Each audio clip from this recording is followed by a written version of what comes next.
Hello students, I welcome you all in the fourth lecture of the science. Now today the first topic is heterotrophic mode of nutrition.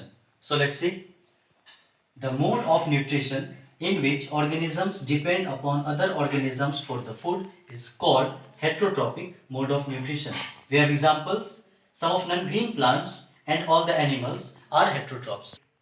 Students, वो सारे organism जो food के लिए किसी दूसरे पे depend करते हैं, वो अपना फूड खुद से नहीं बना सकते हैं, तो वो सारे ऑर्गेनिजम्स हेट्रोट्रॉप्स कहलाते हैं। कुछ प्लांट्स में भी हेट्रोट्रॉप्स होते हैं, जैसे येस्ट, ब्रेड मोल्ड, मशरूम, अमरबेल, ये सारे हेट्रोट्रॉप्स हैं जो फोटोसिंथेसिस के प्रोसेस से फूड को नहीं प्रिपेयर करते हैं, और इसमें हेट्रोट्रॉपिक मोड ऑफ न्यूट्रिशन होता है।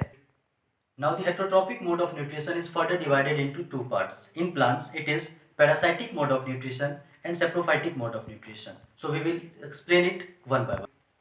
So students, as I said, heterotrophic mode of nutrition in plants further divided into two parts, and the first one is parasitic mode and second one is saprophytic mode.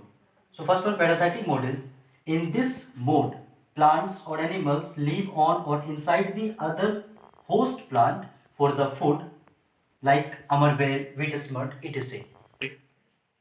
इस nutrition के mode में, parasitic nutrition के mode में, जितने भी plants होते हैं वो दूसरे लिविंग प्लांट पे रह करके अपने न्यूट्रिशन को गेन करते हैं। आपको अमरबेल का एग्जांपल दिया जाता है। ये एक tubular yellow stem like structure होता है जो किसी ग्रीन प्लांट से अपने न्यूट्रिशन को गेन करता है और सर्वाइव करता है। तो पैरासाइटिक मोड ऑफ न्यूट्रिशन में एक लिविंग होस्ट प्लांट से न्यूट्रिशन को गेन किया जाता है ताकि वो सर्वाइव कर सके।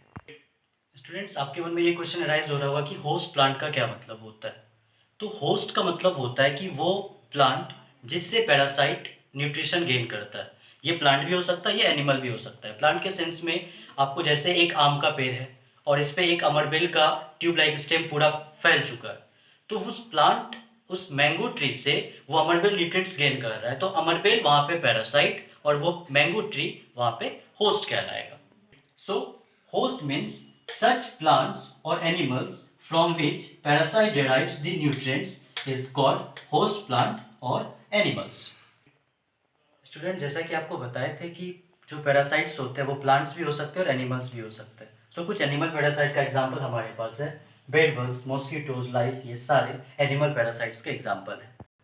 Now the next is saprophytic mode of nutrition. The type of heterotrophic nutrition in which organisms get nutrients from dead and decaying organic matter is called saprophytic mode of nutrition. We have the examples: bread mold, mushroom, yeast, etc.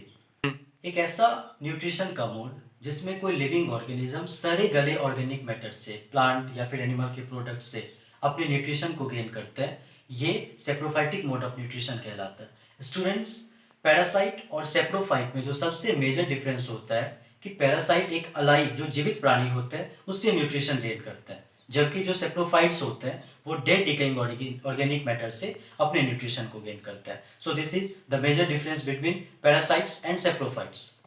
Students, I hope कि आपको ये सारा topic अच्छे से समझ में आया होगा और आगे आप लोग इससे नोट्स बना करके उसको अच्छे से घर पे रिमेंबर करेंगे। That's all for today's lecture. Thank you very much.